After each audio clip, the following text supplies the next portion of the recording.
Again, welcome to your professional development program talking circle for August. Before we get into it, let's go ahead and get disclaimed. This presentation was produced under U.S. Department of Education contract number GS00F115CA with Synergy Enterprises, Inc. The views expressed herein do not necessarily represent the positions or policies of the U.S. Department of Education. No official endorsement by the U.S. Department of Education of any product, commodity, service, or enterprise mentioned herein is intended or should be inferred. Okay. Now that we've got this claim, let's see what we're up to during this August talking circle. So first, we're going to start with a little business, going through some APR updates, also looking at your GANs and budget revisions. That should be some of the work that you are either currently engaged in or is going to be coming up very soon. And then also looking at having a discussion around program completion hurdles and training stipends. But before we get into that, I wanted to welcome your PD program officer, Bianca Williams. Hi, Bianca. Hi, Alani. Hello, everyone. I can't believe it's already the end of summer. I know everyone's busy with the new school year and semester, new fiscal year for the 21 grantees. So I know everyone's super busy. I do want to add a personal update on my behalf. I will be accepting, well, I already accepted a new position for HUD for Office of Native American Programs, and I will be starting next month. So this is my last talking stick circle for PD. And yeah, I, will still be working with Native American programs. So if you have any HUD grants, you might still see my name around. I know I haven't been with you all that long. Some who have had NYCP or ACE previously, I've worked with a little bit longer. But you all have taught me so much, and I really do appreciate the work that I do here and the ability to support you all. So with that being said, I would like to introduce you to Linda Brake, who will be the new PD program officer. I will be helping her in transitioning like the no cost extensions and some of the requests that's already been sent in.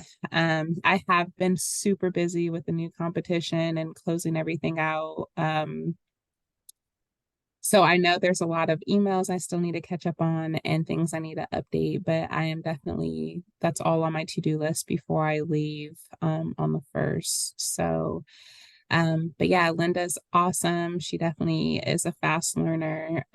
She's been a great addition to OIE, and we do have a couple more people coming aboard soon. So, their support will be there. And as always, you have Synergy, and, they're always there for assistance as well. So yeah, I would like to introduce you to Linda. Hi, Linda. Hi, everybody. I'm pleased to meet you and to work with you as we finish up the PD grant. And I know I have big shoes to fill, but Bianca's been working with me and will continue to do that while she's still here. And I hope you all do feel like you're in the good hands when she does leave. But I know we all appreciate the work that she's done for you and your programs, and I will continue. So be sure that in any emails you include me. Thanks. Great. Awesome. Thank you, Linda and Bianca. Today, your 2 OIE technical assistant coaches facilitating this talking circle will be myself, Olani Lilly, as well as, I don't know if you met her yet, but Doris Tinsley. She's a new member of our team. Hi, Doris. Hi, everyone. Thank you for having me. Really excited to meet you all later. All right, well, let's get into the business. So first of all, we will cover APR updates. So this is really a question you can ask yourself regarding whether or not you need to submit an APR update. So if you have reported 999 for some or all measures in section A of my APR, will I or won't I submit an APR update? Yes, I will need to submit an APR update. If I submitted an incorrect number or a number that needs to be changed in section A or A of my APR, should I or shouldn't I submit an APR update?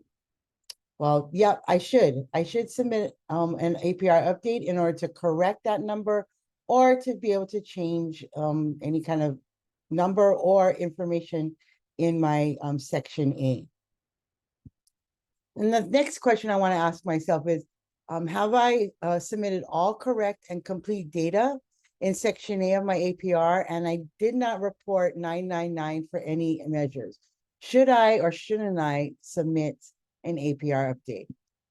Well, if all of my information is correct and complete, and there are no 99s in my APR that I submitted back in spring, then no, I do not need to submit an APR update.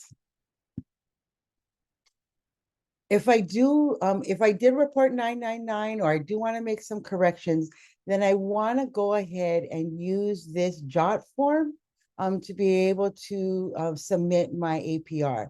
You can see that form right here. I think, yeah, thanks, Sarah. She put that link in the chat.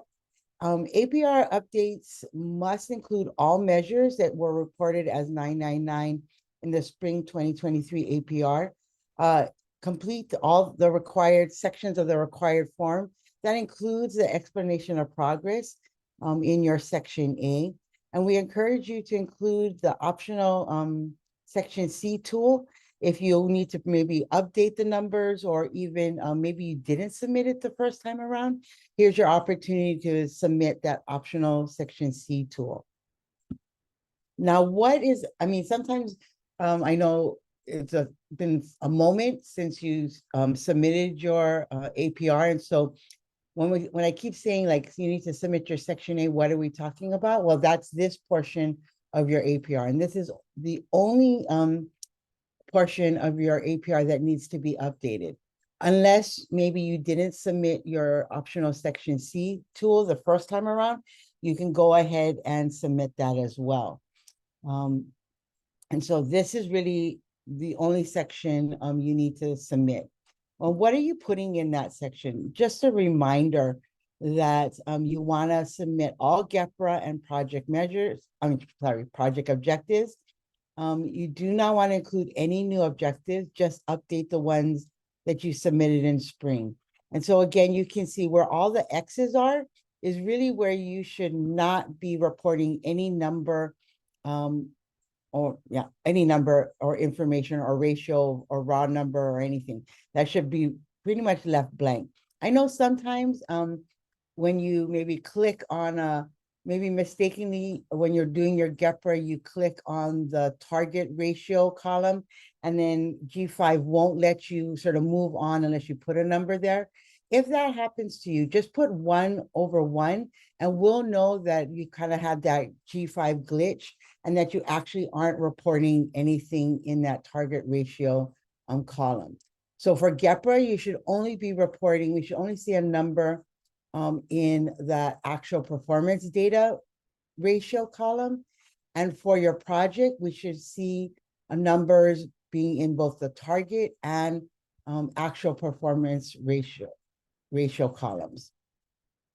Again, sometimes, sometimes it glitches and you don't want to have that happen. And I made a mistake. Let me back up a little bit. You will not be submitting this via G5, so you won't be having that glitch because you'll be submitting it through that JOT form. So sorry for that misstep and mistaken information.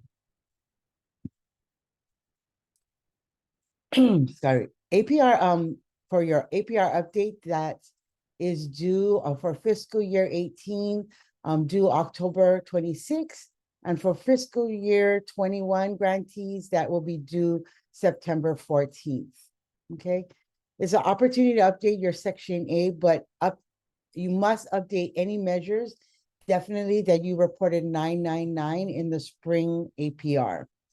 Also, you want to make sure it's submitted via that JOT form that was shared, that link was shared earlier via email.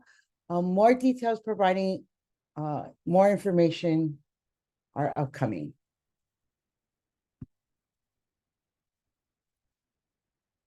So again, your APR updates for fiscal year 18 are due October 26th. And for fiscal year 21, that will be September 14th. Again, you want to submit to that link there, the JOT form. So there's that. It's both the same forms, just one is a longer link name versus the one on the bottom, which is a shorter link name. But it both links go to the same form.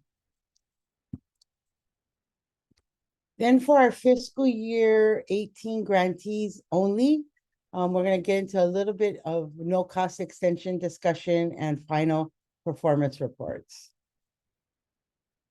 So really, these are the reasons why you'd want to request a no cost extension. Do you have any work that needs to be completed in order to meet your grant objectives? And have you made substantial progress during the 3 years of your grant? The third question you should really ask yourself is, will you have funds remaining at the end of the grant period?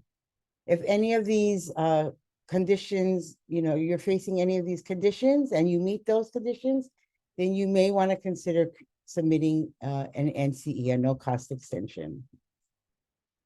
And I know a lot of you folks have, we've actually passed that due date. But just to give you a little bit of information, when you are if you do get your no cost extension approved, these are some of the expectations during that no cost extension period.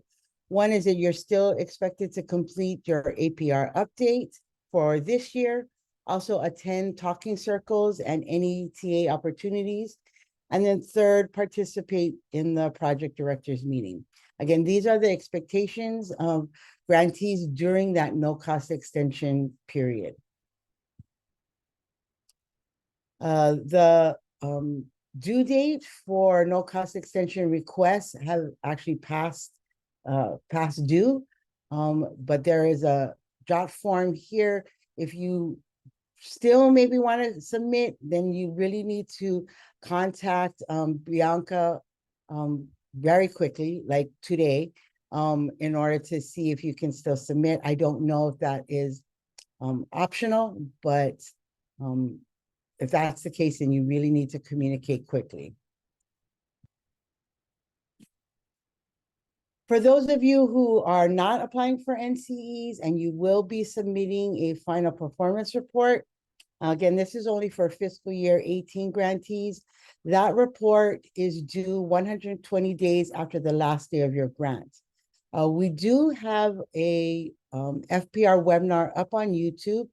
You can go ahead and take a look at that, but we will be having a live sort of updated FPR webinar coming up on November 2nd. So you might want to make sure you are attending that in order to prepare for your submission of your final performance report.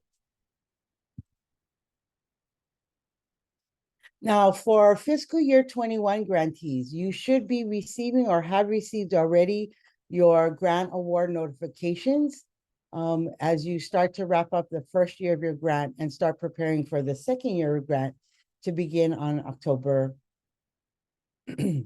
One big checklist item as you prepare for year 2 is to check your new GANs or grant award notification. It will be sent to you via G5. This document contains a lot of important information that we're going to go through right now. So one of the key places you want to look at, I'm sorry, really you want to look at all the different parts of your GANs, but I want to sort of cue you into some specific areas. One, you want to check your block 5 and make sure that the key personnel stated there are the actual person, the project director in particular, on file. If you may be in the midst of maybe in the last like month, you have a new project director coming on board, then you do want to communicate that and get the appropriate information to your program officer. When you look at another key place, sorry, to look at is block 6. You want to check out your awards period. This information will include your budget period, performance period, and future budget periods. And then in block 7, authorized funding. This is where you will find out what your award is for this current year. Now, that award number may include both the carryover funds, if you had any carryover funds from this current budget year, as well as your second year award amount. If you have any questions regarding that amount, then I really encourage you to contact your program officer.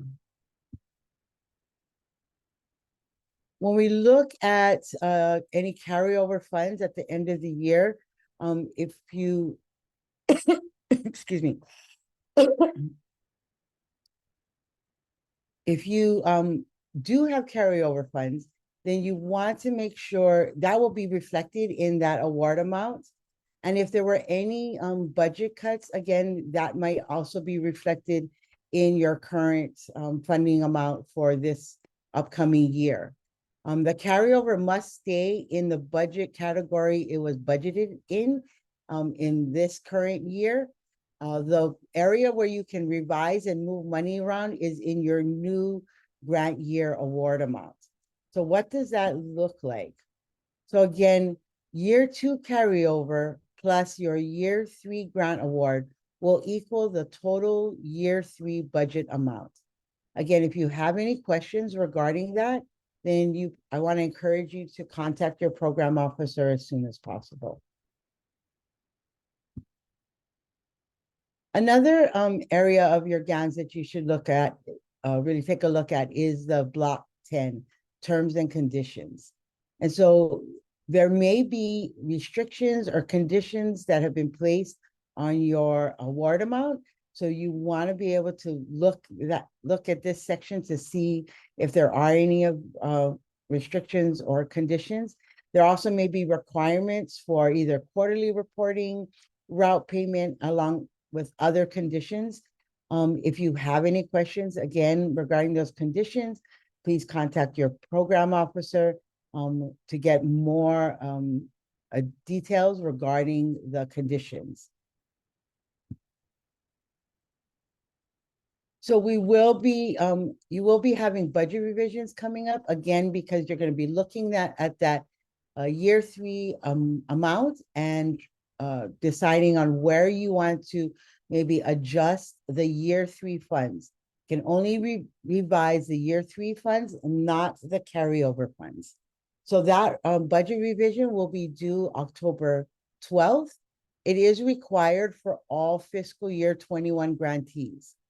You will be using the optional budget revision form, and you will submit that via email to Linda, and there's her email right there.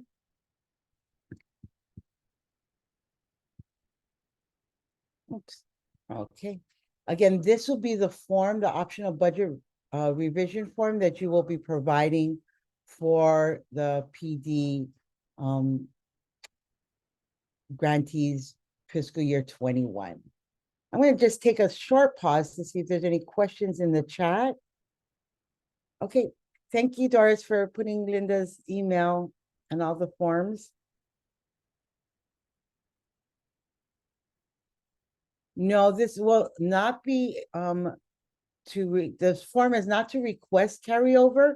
If you did have carryover funds, those will automatically be carried over to the next year. This budget revision form is really to look at your year 3 award amount and make revisions for that, those actual funds.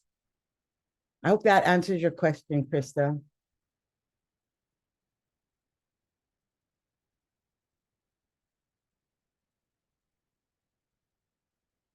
So I see Susan saying, did you say that our GAN is supposed to reflect carryover? Yes. Okay. Actually, No. no, Oh, the sorry. GAN will not reflect carryover. Oh.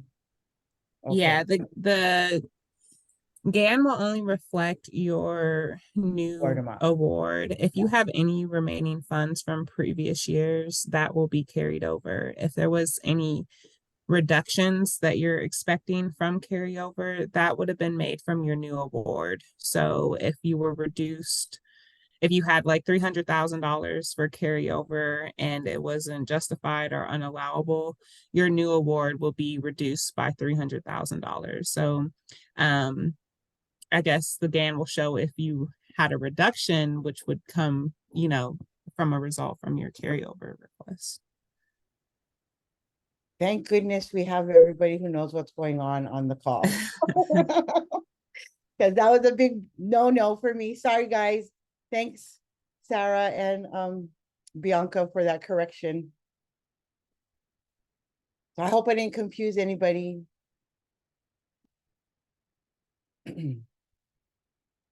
Alrighty, so now we'll get into the discussion portion of our talking circle, and I will turn it over to Doris. Thank you, Olani, for the amazing information. I want to apologize in advance. I sound like a scratched record. Allergies are truly kicking me this season.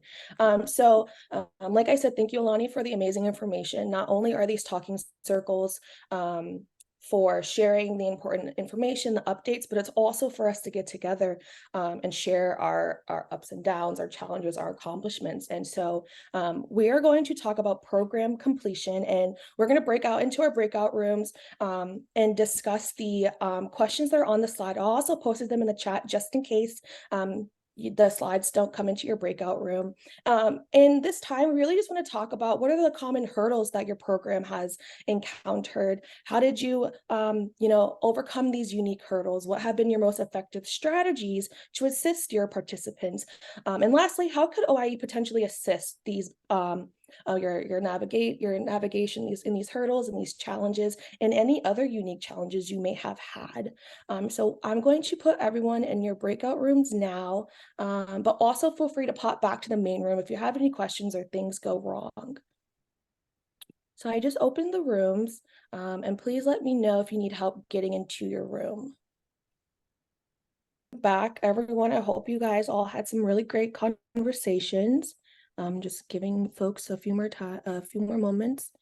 Okay, so I would love to if we could go by room and just share or just talk about what your group shared, some common challenges, some common themes amongst the conversation. So we can start with room 4. If anyone from room 4 would like to share.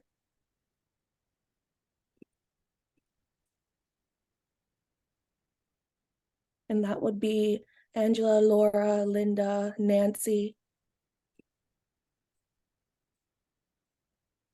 Well, this is Nancy, and we just some of the challenges had to do with getting students through the programs that's required in our state for teacher certification, and how hard it is to that was one challenge that we talked about. And of course, the one that always comes up is the Praxis 1 and 2.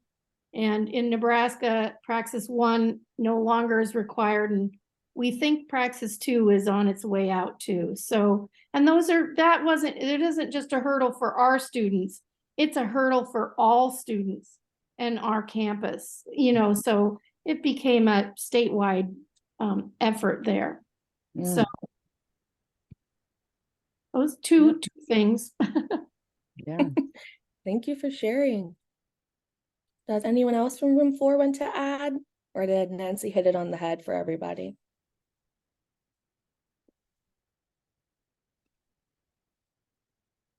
Angela had some things that were difficult, I thought. Sure, I'll try. My daughter might try to chime in. Sorry. Yeah, so I also shared just working working with individual candidates' degree timelines into the grant timeline. So trying to find people who have the appropriate credentials coming in to start their teacher education degree, who are going to be able to finish, within the 2 years of training and then be eligible for the 2 years of induction services. We often see, it feels like we need to overload people with their coursework in order to get them their certifications in time, and have time to receive induction services. And, that's for most people, especially since we have a lot of grad students who are, non-traditional students, have families, starting a second career. We can only overload them so much academically. So we're always, trying to find that balance to get people through with a reasonable workload. Absolutely. Have you guys been successful in finding that balance? Are there any tips you could share for other folks that are trying to find that balance, or any resources you can share too? I think for us, it's been relationship building with the staff in our college on the front end. So during the recruitment and application phase, just really going through people's credentials with a fine-tooth comb, really working hard to set up a study plan and trying to, project it throughout the next few years as accurately as we can. For us, it's been reaching out to our faculty to have support in that, and then working with their academic advisors early on too, to make sure that they're supportive of them doing this in the context of our program. Awesome, great information. Thank you for sharing. Mhm. Now let's hear from room 3. Any themes or common challenges room 3 had to share?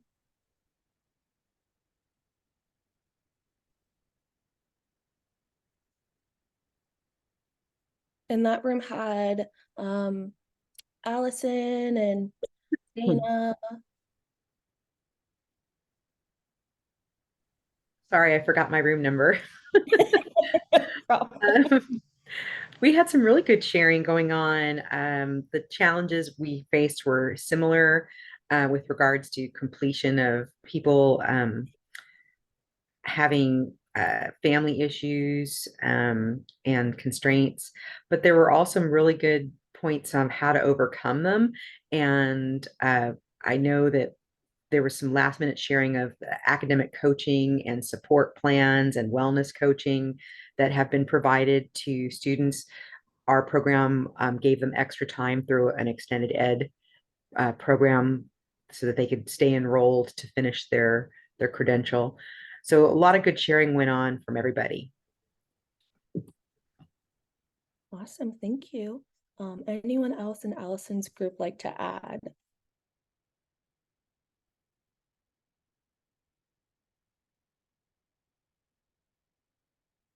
Awesome. Well, thank you for sharing, Allison. Moving on to room 2 that had Krista, Jennifer, and Chris.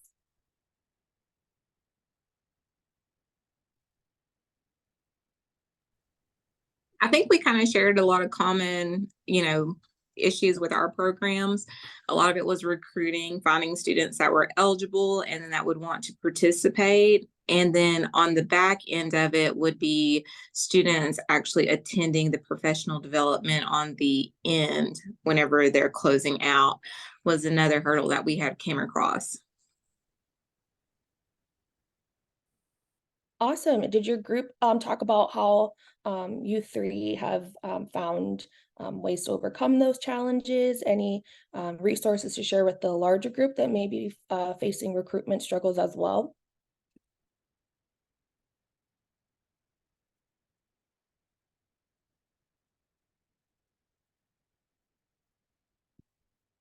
Or if anyone has any same struggles with recruitment, anything to share to the larger group.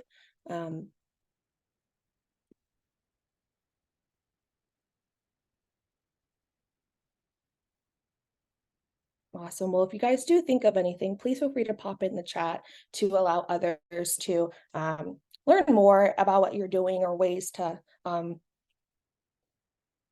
program completion, not recruitment. Thank you for that as well. And then lastly, room 1 that had Diana, Lindsay, Nikki, Susan. Any strategies or ways? A lot of the things that have been stated, we also talked about really just keeping our students in the profession during the induction support. I know there was some mention of students leaving, and there was the fear of, well, how are they going to pay it back if they're not doing payback service? So that was a component we talked about. We talked about bringing in like that wellness component and really trying to shift that mindset and really being differentiated in our approach to support in those last 2 years because of what has happened, because of what society has placed in the idea, the mindset of teaching, and just really trying to ensure that we can strategically focus on those differentiated individual approaches to service our students. So a big thing I know here in North Carolina that we often have to struggle with is getting our participants through their licensure components. And so right now that is a big thing for us. They're getting through the program, but they're not successfully getting through their license. And so we're not able to submit their name to DPI to be a fully funded licensed educator, which impacts their payback, right? So that's something that we're really focusing on, that professional development. But as mentioned, you know, at the end of their term, getting them to participate in professional development is tough, especially if they're doing internship. And so how do you juggle that? How do you provide them that support needed to help them with their license, as well as support them in the classroom? So those were kind of our conversations. Awesome. Thank you so much for sharing. So moving on, we are going to go through another round of sharing and discussing and just learning more from each other. And so before we do post the questions, just wanted to remind folks and go over training funds rules and just reminders. And so please just remember that training funds cannot be used for personal or fringe, and to always ask for approval to revise this line item. And you're probably wondering, well, where can I move the training funds to be used? And so the bullet point just wants to talk about delivering direct induction services to successful completion participants. So when is it allowable to move your training funds to direct cost categories? You can move those funds when the funds can be used for to deliver direct induction services to successful participants, like using funds for a teacher license exam, or paying those individuals per diem, or paying for the SME to deliver the event, etc. Just remember, all those costs should go into the corresponding direct cost budget category.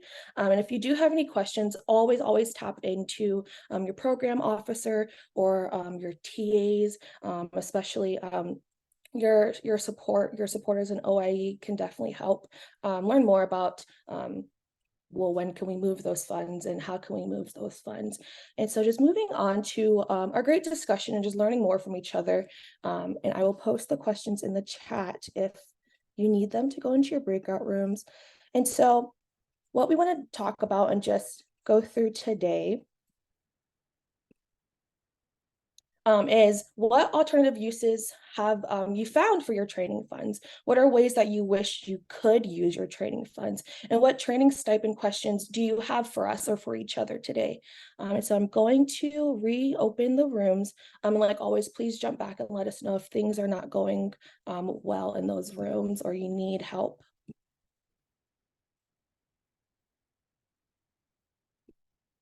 Thank you for wanting to back up, Alani. Welcome back, everyone. I hope you all had some really good conversations. And so I would love to learn more and hear what you guys were all talking about. So let's start with room 1. Folks in room 1, if you would like to share or to talk about, maybe did your group talk about other questions?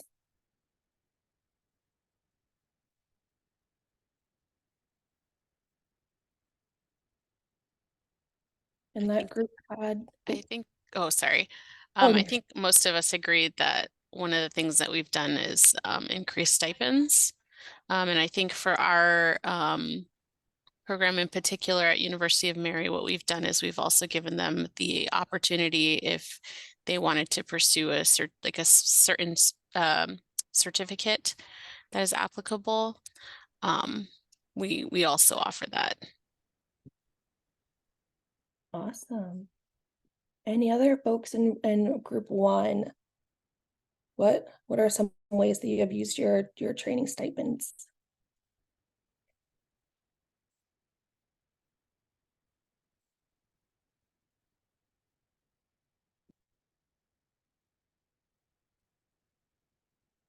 Awesome. Thank you for sharing, Lindsay.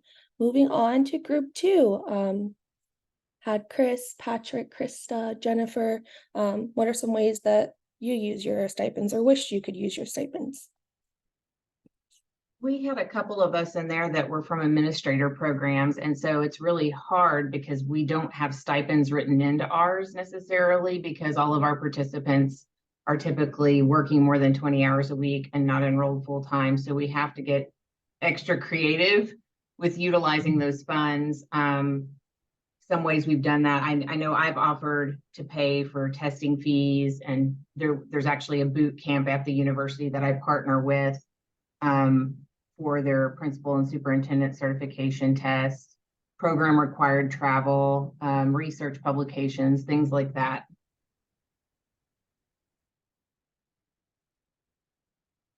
Awesome. Thank you so much for sharing. Other folks in group two want to add to Krista?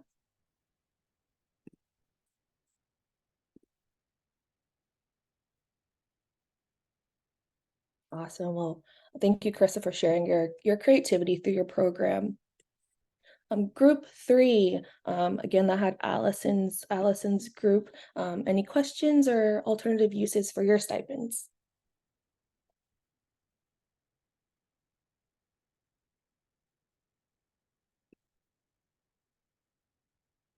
We were just all kind of listening, and one of our members had some really great things going on. I don't want to put her on the spot, but I think some of the things that were mentioned were mentorship programs and compensating teachers for their time to work with the inductees, as well as for the inductees, I believe, if I was listening correctly. So that sounded like a great way to support. Awesome. Thank you. Well, whoever that person is, thank you for sharing and allowing folks to learn more about how you're using your stipends and ways you're getting creative. Is that the last group? Are we through all the groups yet, or are we still? No, but if you would like to share, by all means, please do. I actually had a question, but I can wait till afterwards. Oh, no, you're totally fine. We would love to hear your question. So correct me if I'm wrong, when we're thinking of creative ways to use our training funds, we were thinking about it would be wonderful to provide some more induction, because we're having a problem with retention, teacher retention. We've got graduates that are going out, they're teaching for a year or two, and not all of them sticking with the profession. So possibly putting more money into the induction. But aren't training stipends the ones that get charged out to the students, so that they're going to eventually, that would be included in their either their service or their cash payback? Is there a way we can use our training stipends for things like induction activities where it would not get charged out to them specifically?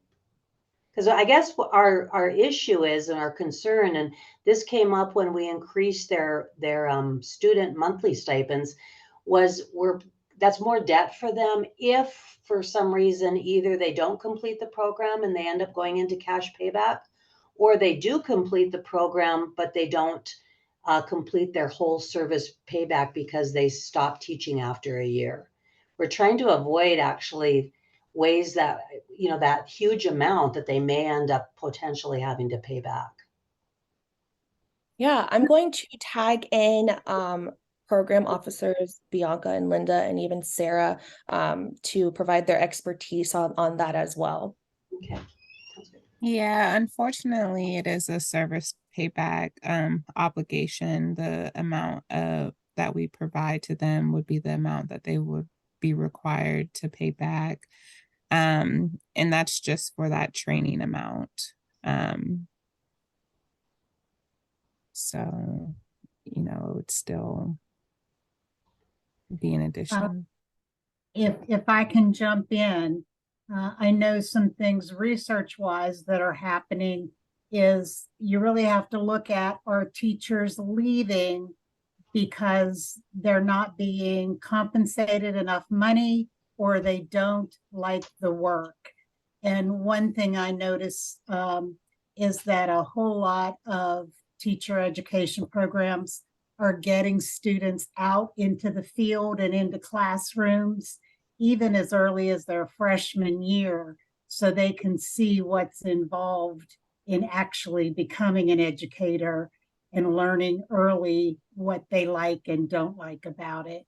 Because oftentimes, those first couple of years, they are their hardest and most challenging.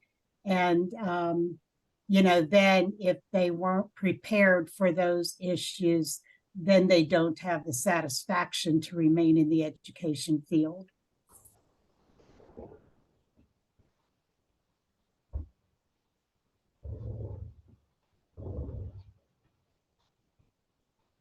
And Susan, I know you were talking about, when they take these stipends and that adds to how much they may have to pay back.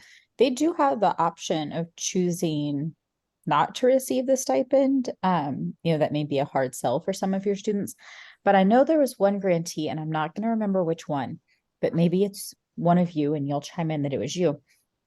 But they started providing some workshops or seminars on really kind of like financial management to help students better understand exactly kind of what they were getting themselves into, as well as how that would kind of interplay with any other financial assistance and things that they were receiving.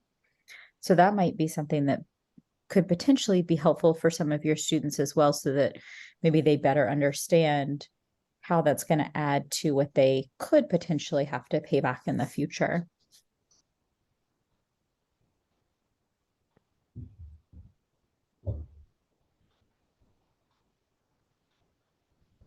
Awesome. Thank you. Oh, there's a question in the chat. Thank you, Linda, Sarah, and Bianca for chiming in. Our question is, am I right in that induction funds are not to be in the training category and shouldn't be part of the payback?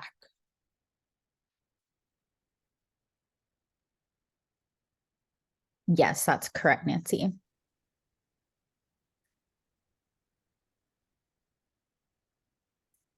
Thank you. If anyone has any other questions, please feel free. This is a really great opportunity to get that clarification. Our last group, do you have anything that you would like to share that your group maybe talked about? Angela, Laura, Linda, Nancy as well. Any questions or ways you wish you could use, or maybe alternative uses you have found?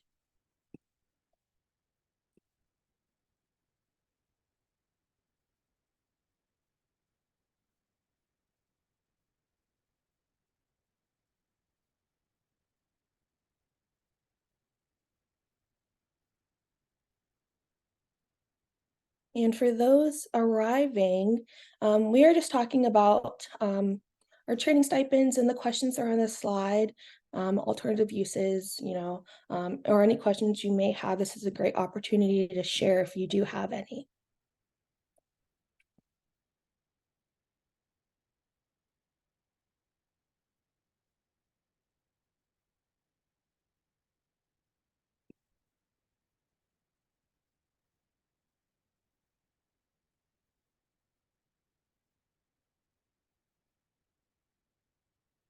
Awesome. Well, I really appreciate everyone, opening up and sharing their challenges, ways to navigate program completion. If we, a question has popped in the chat. If we were to request a budget revision, could we ask to move some of our training funds to induction funds so that we could provide more professional development to new teachers?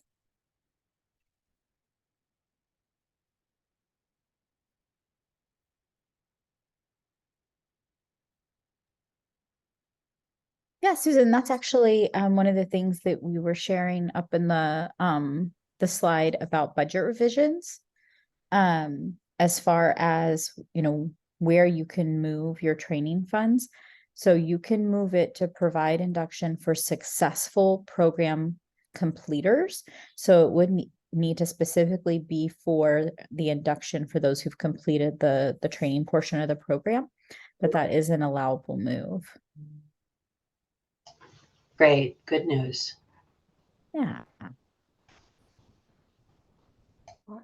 Well, as we're wrapping up and coming to a close today, does anyone have any questions or any additional resources that they would like to share with the group?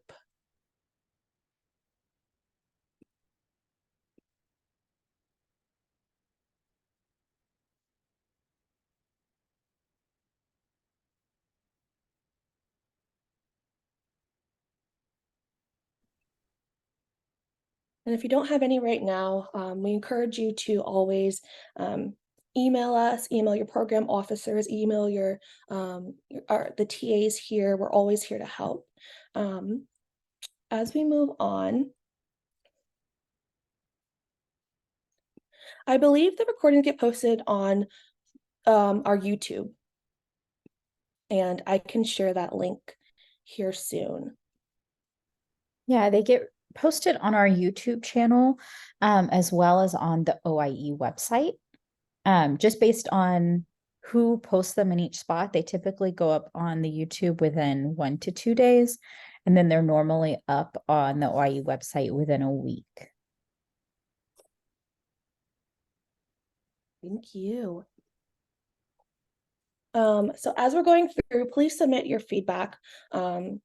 Was this webinar useful for you? And I also will ask you, how can your technical assistance team even be more helpful? That will help us going forward and being the best advocates and supporters for you all.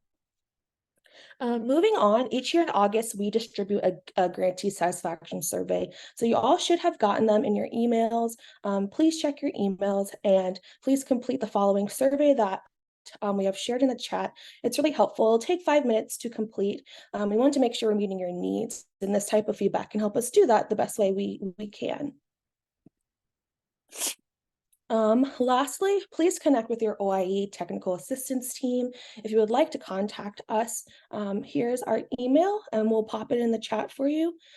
Here on the screen, you'll see that you can even schedule additional one-on-one time with your team. And if you joined or listen to the recordings of the project planning reporting webinar, you can schedule 30 minutes or an hour one-on-one through the Calendly link that is on the screen and in the chat. Also, moving on, this is the time of year that maybe things have changed. So if things have changed, whether it's you know, your project directors, or you have questions, or your emails have changed, please email those changes and additions to our OIE at sciservices.com. Please make sure to include your name, your role, and the updated email address and other information. And if project directors have changed, please make sure to contact your program officer with that change and the appropriate updated information, because as always, your program officer can only communicate with your project director. We want to make sure that you're being updated and you have that line of communication. Also remember our upcoming events. We have monthly office hours from 1 to 2 p.m. Eastern time. Our next one will be tomorrow, and then our one after that will be September 21st. And please remember that it's the 4th Thursday of each month. We won't be meeting in September, but our next PD Talking Circle will be in October. And lastly, for those that are submitting your FPRs, we will have a webinar November 2nd from 3 to 4:30 Eastern time. And we highly encourage you to pop in tomorrow to spend some time with us, but also if you have any questions or want to talk things through. And so just wrapping up today, I wanted to thank you for spending your time with us, listening to us, sharing, asking your questions. As a friendly reminder, if you do email us or reach out, please include your program number, your grantee name, and also if you have any questions or just want to touch base and talk things through, please contact your program officer, Bianca, and also Linda. We also encourage you to follow us on our Twitter. And again, if you have any questions or want to schedule any coaching calls, please email us or contact us at our email on the screen. And so if no one has any other questions or comments, we really thank you for spending time with us today. It's always a joy and pleasure getting to know everyone and where you are and your grant timeline and the things you're doing. And so I hope you guys all have a really good day and have fun.